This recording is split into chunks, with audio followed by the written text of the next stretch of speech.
Muy buenos días, buenas tardes o buenas noches. Como siempre, iniciando este espacio, no sabemos con exactitud en qué minuto de su jornada nos está sintonizando.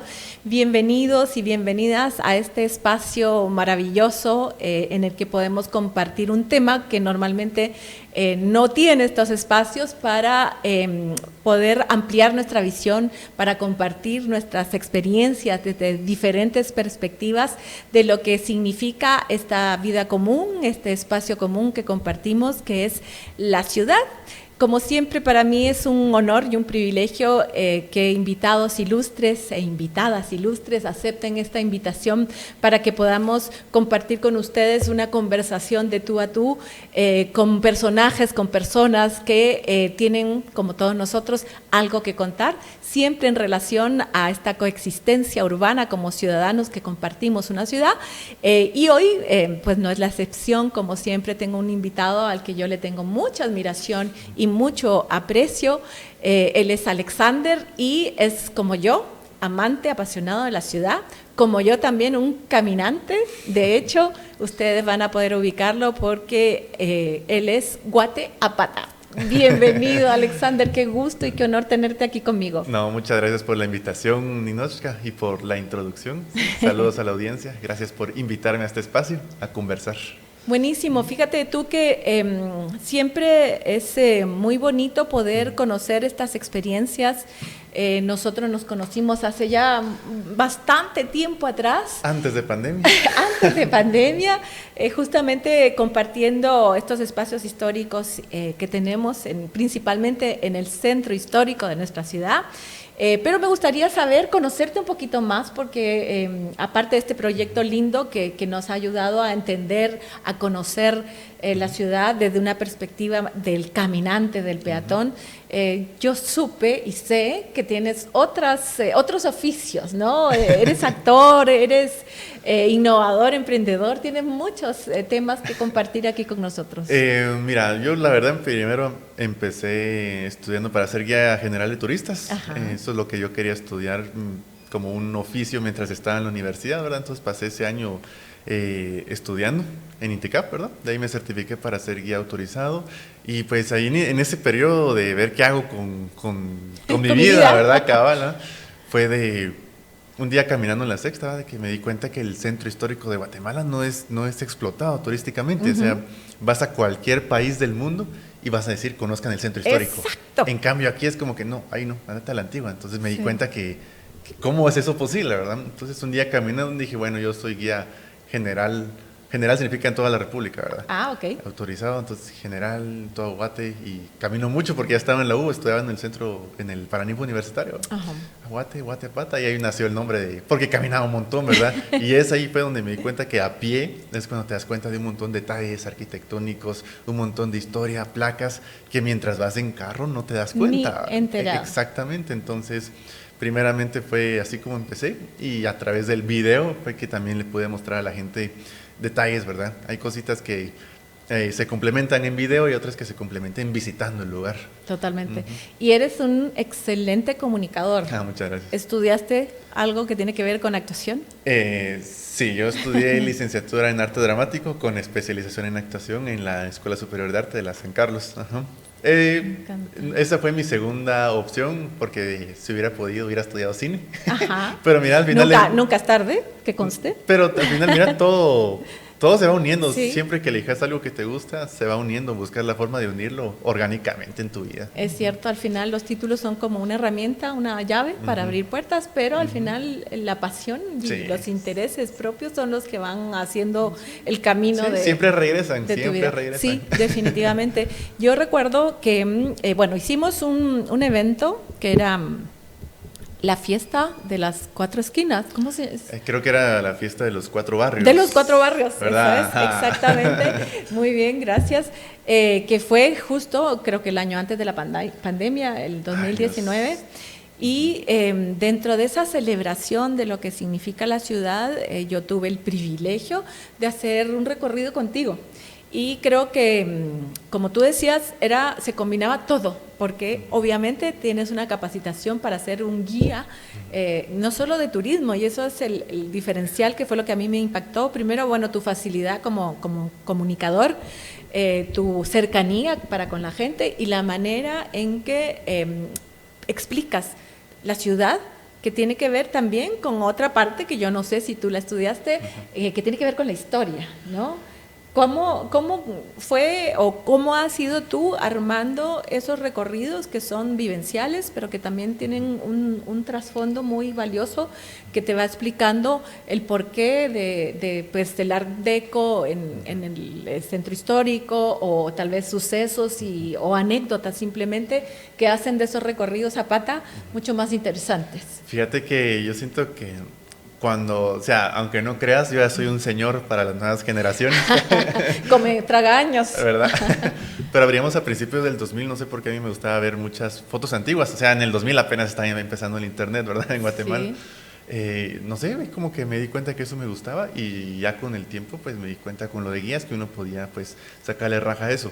Ahí me di cuenta que, digamos, hay muchos malos resúmenes en internet, ¿verdad? Resumen del resumen del resumen, y así como que esto está mal. Hasta que llegamos a los, ¿cuántos? 10 segundos de TikTok. Exactamente, y de ahí pues, como al final en cualquier licenciatura así debería ser, en el mío estaba enfocado en arte al final. La historia de arte tiene una metodología muy similar en todo, ¿verdad? Sea arquitectura, escultura, literatura, que fue lo que me ayudó a también mejorar el peso, quiera que no académico, ¿Sí? de mi contenido, de mis discursos, ¿verdad? Porque hay muchas leyendas, hay muchos documentos que no lo citan. Entonces eso me llevó no solo a ser guías o a crear contenido digital, sino también a ser investigador. Entonces tengo que pasar una buena porción de mi vida estudiando en la Hemeroteca Nacional, estudiando, buscando archivos, y me ha llevado a conocer gente muy interesante también que se dedica a cosas históricas de la ciudad, ¿verdad? Y tal vez no solo de Guatemala, sino de la ciudad de Guatemala, sino de Xela, de Retalhuleu, Ciudad de Flores, una cosa increíble. Me encanta eso, porque realmente tal vez nosotros nos limitamos cuando hablamos de ciudad y nos estamos refiriendo posiblemente solo a la ciudad de Guatemala. Sin embargo, todo este legado histórico, esta pertenencia, esta herencia cultural no se limita solamente a la ciudad de Guatemala. Yo hice un blog porque realmente llegué a la conclusión, bueno, yo estudié arquitectura, me dediqué al urbanismo, de que yo soy una persona hiperurbana, y así se llamó mi blog, que fue muy difundido durante la pandemia, donde era un formato más o menos similar, porque justamente yo invitaba a personas, conocidos, amigos u otros que iba conociendo en el camino, que no necesariamente, y eso es clave, por eso yo valoro tanto este espacio, sean arquitectos o urbanistas, sino que tengan otra perspectiva para analizar su experiencia en la ciudad. Entonces entrevistaba a historiadores, sociólogos, aquí también ya hemos tenido psicólogos o psicólogas y gente que tiene, aún compartiendo este espacio urbano, tiene otras experiencias, otra vivencia y un legado que posiblemente viene de generaciones atrás. Yo siempre valoro mucho, incluso para el diseño urbano, ese ADN, le llamo yo, que le da razón y sentido a los barrios que hoy conocemos. No sé si fue contigo, por ejemplo, que recorrimos barrios de la parroquia, donde hay toda un enlace con la historia, era el límite de los comerciantes que dormían cuando llegaban a la ciudad, vendían sus mercancías, o está el barrio San José, que se llama San José porque ahí estaban todos los talleres de carpintería. Y no sé, si me falla la mente, tú me dirás, pero fue contigo que conocimos, y eso marcó mucho a mis hijos, que en ese tiempo eran chiquititos, la refresquería esta de donde venden el fresco de Súchiles, por ejemplo, que está muy cerquita de la Merced. Sí. O algún otros espacios donde tú hayas podido conocer personajes. Digamos, personajes y un montón, ¿verdad? Creo que contigo tal vez solo va a haber que refrescar ese recorrido, fíjate. Sí, pues no lo grabamos en video. Vamos a hacer otro recorrido en Por el favor. centro histórico. Te prometo que ya están mejores. Obviamente es como cuando ves tu primer trabajo, ¿verdad? Claro, es como que, claro. ya no le hagamos caso a eso. Vas mejorando, Vas sí. mejorando. Pero de ahí, digamos, ay Dios, es que te das cuenta de que existen muchas cosas en el centro histórico, o sea, las refresquerías, la parte de los chucos, también es un tour de chucos. Es como, Aquí en Zona 4. en zona 4, zona 1 lo piden también. Es como Ya es eso. una marca, ¿no? Sí. Ajá, yo no sabía Sí. eso también. Sí. Y más que todo también la parte digital, creo que lo voy a hacer énfasis en eso, ¿verdad? Que me miran, o sea, consumen, mi contenido lo consumen niños, los consumen adolescentes, adultos, y cuando hay como licenciados en arquitectura, en historia, que dicen yo miro tus videos, ya quedo así como... Sí, Puchica, un licenciado tú tienes un montón de seguidores. especializado en eso. Sí. Sí, me siento pues agradecido, ¿verdad? Que no solo lo vean, sino que a veces me corrigen también, ¿verdad? Porque hay fallas a veces, hay Claro. errores de análisis que mira, te faltó esto, ¿verdad? O esto, otro. O te amplían la visión. O me amplían la visión o están abiertos a alguna entrevista, ¿verdad? Porque a mí lo que me gusta es conocer a la gente, ¿verdad? Sus experiencias, porque a veces siento que a veces le falta... Por eso me llevo también contigo, porque a mí también. Sí, yo siento que hay que hacerle bulla también Sí. a la gente involucrada en diferentes proyectos, no solo el proyecto como tal. Totalmente. Y de tus lugares favoritos, digamos, porque yo me centro mucho en el centro histórico, que es donde encontramos, bueno, la historia, el enlace de dónde venimos y hacia dónde queremos ir, pero, por ejemplo, y esta va a ser una idea para tu siguiente etapa de tours de Guateapata. Ya me hablaste de hacerlo por los bulevares emblemáticos como la Reforma o posiblemente las Américas, pero hay barrios que a mí me llama mucho la atención, que posiblemente no están en el radar de uno, como que pudieran tener cierto interés para hacer recorridos. Me estoy refiriendo, por ejemplo, al barrio de la Reformita, ¿no? El barrio de la zona 3, llegando al cementerio. Hay tours también en cementerios, que eso sí se da mucho en ciudades, que para el tema de los arquitectos, o sea, en la Universidad de Chile a nosotros nos llevaron en el curso de urbanismo a visitar el Cementerio General de Santiago. Aquí también se hacen tours que van más allá de la época de Halloween, donde pues hay un interés para tener el contacto con los ancestros, pero tiene que ver también con el arraigo cultural, con el diseño, con la arquitectura. ¿Hiciste alguna vez un recorrido fuera del centro histórico o la zona 4, que es ahí está parte de mi vida y de mi alma? O ¿cuál te llamaría la atención como para integrarlo y llamar la atención hacia un espacio que está un poco escondido de lo que podría ser un tour a pie? Sí, bueno, digamos en el centro histórico hay diferentes circuitos, ya tenés infinidad de cosas de hacer ahí, diferentes, solo hay que acostumbrar a veces pues a la gente también a abrirse a ese segmento turístico. Que se atreva, ¿verdad?, a caminar también. Exactamente, ¿verdad? Incluso como tú mencionabas ahorita lo del cementerio, es algo que yo también quiero hacer, porque te das cuenta que en otros países, no sé si en Chile será, como que vamos a pasear, vamos al cementerio, ¿verdad? Porque son obras de arte sí bellísimas, unas cosas, no sé si en Chile era igual. Sí. En cambio aquí en Guate es como que al cementerio, no, al cementerio, pero te perdés de unas monumentalidades bellísimas, ¿verdad? Entonces me interesan como agarrar siempre lugares como al final históricos, ¿verdad? Pero también no solo en la capital. Me quiero extender, ya estoy planeándolo también en Quetzaltenango. Es otro centro histórico que está... Y ahí sí, con un valor arquitectónico, el neoclásico que está... presente, ¿verdad? Sí, los edificios súper, grises, súper. ¿por qué? Una cosa que no es como... Tampoco, ¿verdad? El centro urbano no es explotado. Usualmente en cosas de aventura son las que me llaman más la atención que las culturales. Pero ya, digamos... Lo que me facilita a mí mostrar el contenido digital.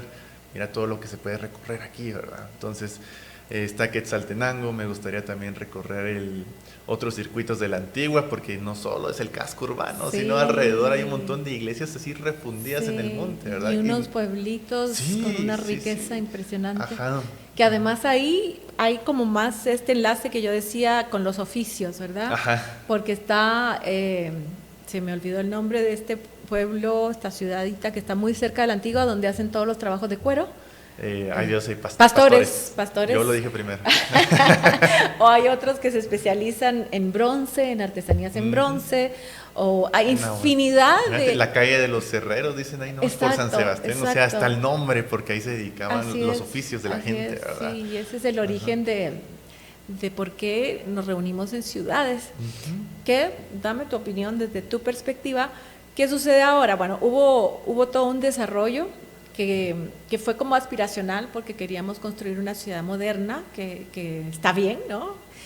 Pero que de alguna manera fue desarrollándose también por una visión que a mi juicio no es la adecuada, que se fue transformando en una ciudad que perdió el contacto o que dejó de responder a las necesidades de las personas.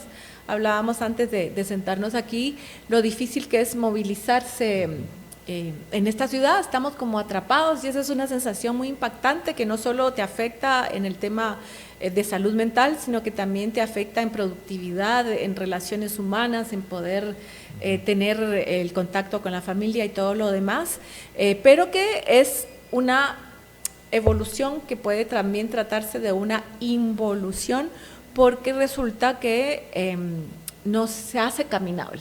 Y ese es el concepto que pues primero te motiva a ti a trabajar en temas de ciudad, porque no hay una posibilidad, primero es sano, y segundo o principalmente es una actividad que nos mantiene conectados como personas, porque podemos a esa velocidad observar detalles que de otra manera no lo haríamos.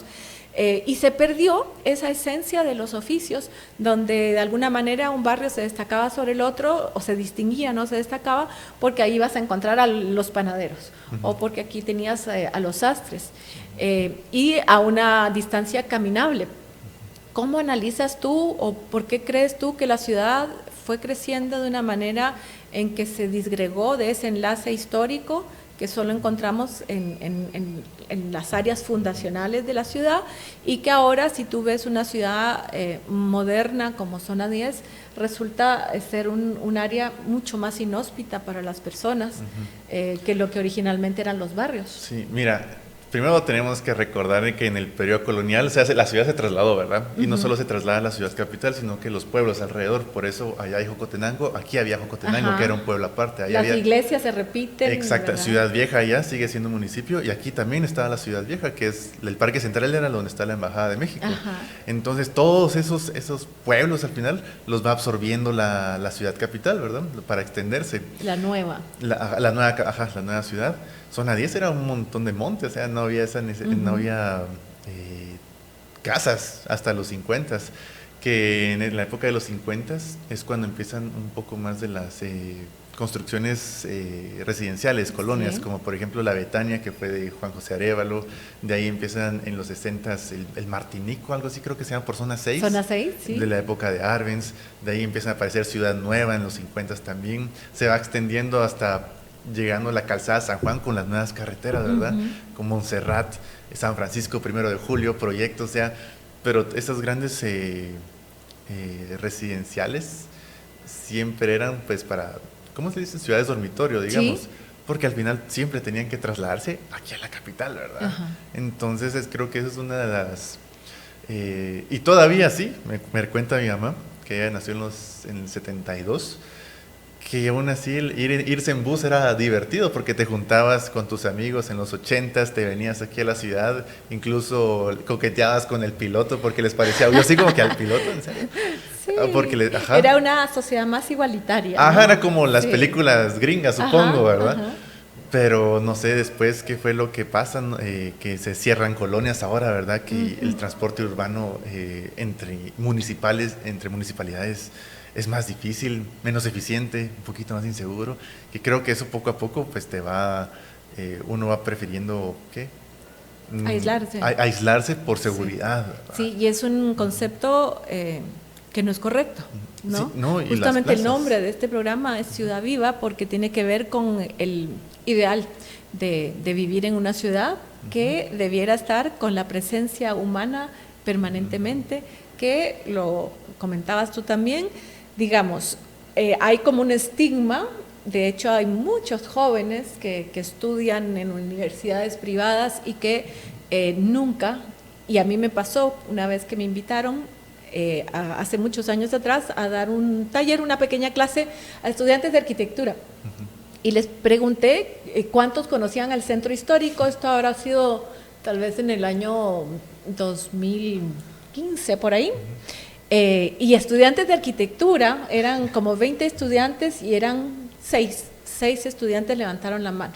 O sea que crecen totalmente segregados de una realidad que no se sienten parte. Imagínate, ¿no? Y es la joya arquitectónica de la ciudad de Guatemala, es el centro. Y es terrible porque entonces pasa lo que tú dices con un concepto de sentirse, de la inseguridad que se siente la gente, o también se promueve que mientras más encerrado y aislado estés de tu vecino vas a estar más seguro, más llaves, más gente armada, más control, más garitas, y al final el mejor sistema de seguridad somos nosotros mismos.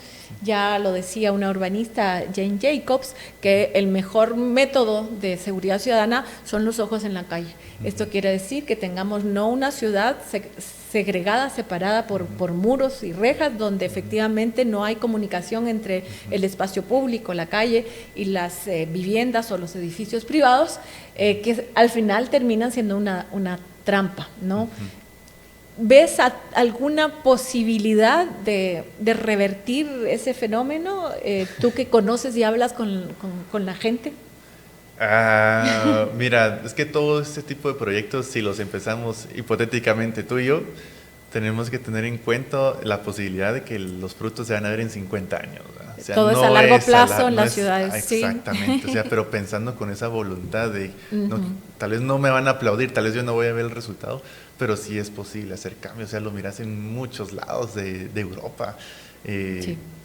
Donde sí hubo una época en Guatemala donde sí sentí que pues había esa intención todavía, ¿verdad? De crear conexiones. Digamos, las colonias antiguas que te mencioné todavía incluían parques. Exacto. Parques adentro. Un tema clave. Cuando ahora se siguen desarrollando parques. Sí. Eso es una observación que dejo así a la audiencia, ¿verdad? Porque son lugares también de convivencia, ¿verdad? Los únicos. Y los únicos que deberían ser. Y ¿sabes qué es lo peor? Es que ahora las colonias de alta gama y de todas las gamas, porque todo el mundo tiene esa idea de que hay que encerrarse, limitan el acceso a estos espacios públicos. De los pocos parques y áreas verdes que hay muchas colonias que ya están con garita, entonces la gente que no es vecino directo de ese parque no lo usa. Y entonces ese pequeño espacio verde donde podría haber una combinación de personas diferentes que conviven y se encuentran, se conocen y se apoyan, no se da.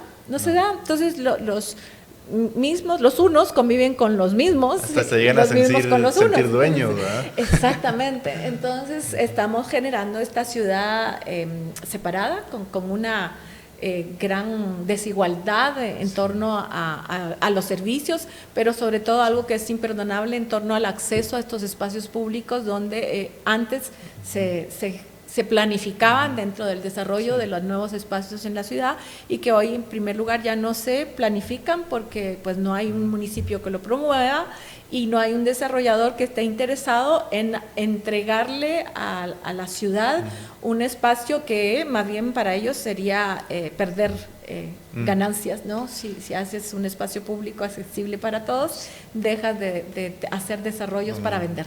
Sí. A mí me recuerdo una vez en uno de los recorridos, ¿verdad?, que estaba haciendo por el centro histórico. A mí algo que me gusta de mi trabajo es cuando la gente se queda así, wow. Y los niños, ¿verdad? No sé, tenían unos, ay Dios, es una niña de 12, 13 años tal vez, pasando por la Sexta Avenida. Paramos porque estábamos en bicicleta y frente al Palacio de Gobernación, que imagino que lo has visto, ¿verdad? Que se queda así la niña. Sí.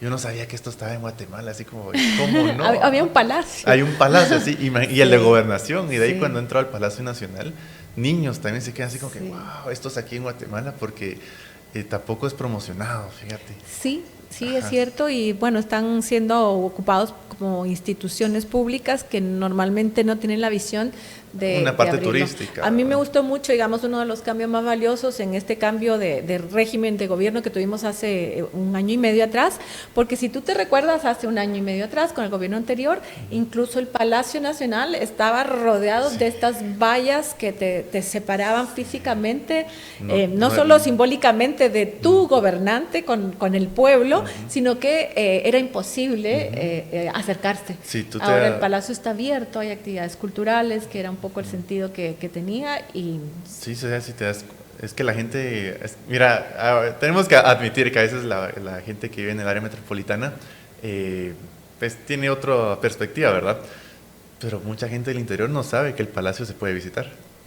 sí, también No falta sabe. difusión, por eso tenemos aquí a Alexander de Guateapata, porque sí, de verdad tus videos llegan mucho, es muy valioso poder difundir eso, que posiblemente las instituciones no tienen la visión de hacerlo, y hay que hacerlo porque no nos atrevemos, y esa es otra cosa. Hay un estigma de que creer que caminar es más peligroso que ir en auto, y al final te pierdes entonces esa experiencia social de convivencia y lo que hablábamos de la velocidad de recorrer, de vivir espacios que nuestra ciudad sí que tiene. Mejorar tu calidad de vida en general. Correcto, ¿no? correcto, totalmente, Sí. hasta la salud física, porque ahorita andamos todos con lumbago, porque pues pasamos de 3 a 4 horas sentados en el tráfico, aunque Si bien nos va, si 3, bien nos 4 va. horas. Y si trabajas en una oficina, pues se agrega a tu jornada laboral de estar sentado sin hacer actividad física.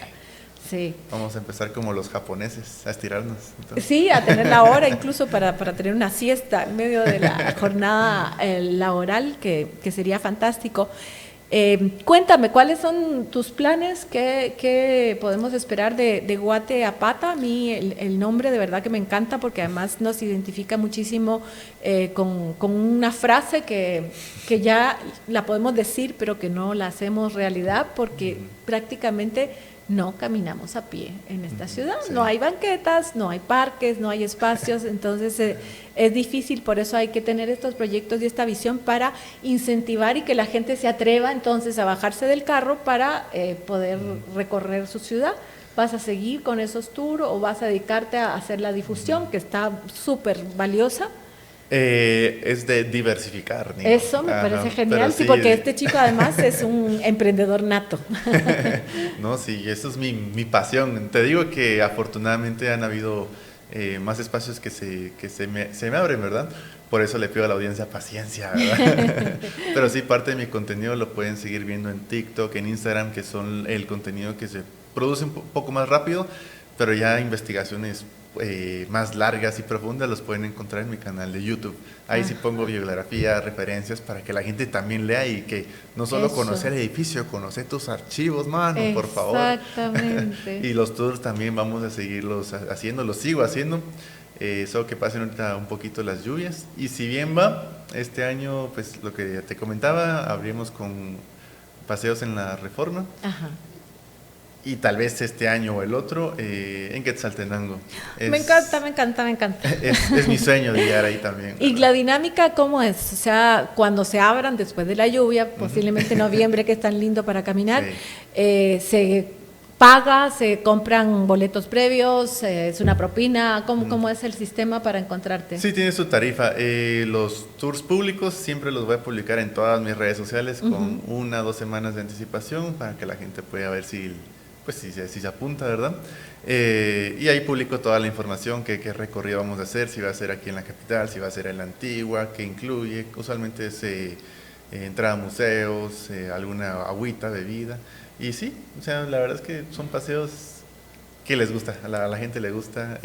No solo es, la gente dice, solo voy a pagar por caminar, y no es eso, sino te voy a explicar, sí. Es muy diferente. Y de hecho, ya caminar es un privilegio que vale la grupito, pena. Pues, y te pueden contratar para, digamos, yo tengo un grupo de 5 o 6 amigos extranjeros que vienen, te hablamos y podemos hacer un recorrido contigo. Sí, tours públicos. Redes sociales, súper.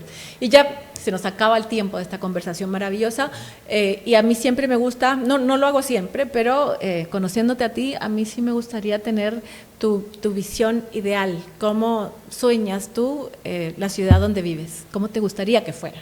Ay, Dios. Sí, ya sin fuera de bromas, sí me gustaría verla como ciudades como Japón en el anime, ¿verdad? Que todo está, bueno, ni en el anime, en la vida real, ¿ves? Claro. O sea, la cantidad de trenes que existen, aunque no haya banquetas, pintan una línea que hasta los vehículos respetan, o sea, toda la educación vial, no solo del automóvil, sino también de uno como persona. O sea, es una integración de valores que va a llevar su tiempo, que tal vez no vamos a ver, pero mi ciudad ideal es es esa, ¿verdad? Que sea una ciudad sostenible, que todos la conozcan, que pueda ser amigable también hasta con las personas de la tercera edad, en silla de ruedas, porque hay unas banquetas bien chistosas. Cuando hay banquetas. Cuando hay, esa es mi ciudad, que sea amigable, eso es, que sea sostenible y donde puedas vivir, eso. Bueno, comparto obviamente tu sueño. Yo creo que es esa diversidad la que hace sentido a vivir en esta comunidad, que debiera ser una comunidad que sea sostenible y respetuosa con el medio ambiente. En nuestra ciudad tenemos los barrancos, que son estos ecosistemas que están ahí, que nos ayudan a seguir respirando y que tienen un potencial enorme de desarrollo. Educación creo que es clave para no solo automovilistas, y también, bueno, un liderazgo que haga una gobernanza y una administración adecuada de este espacio común. Y entonces, de esa manera, sin ninguna duda, vamos a lograr tener, pues sí, una ciudad viva y llena, vibrante de actividades y de convivencia en la que realmente podamos construir comunidad. Infinitas gracias, mi querido Alexander, de verdad ha sido un privilegio para mí conversar contigo.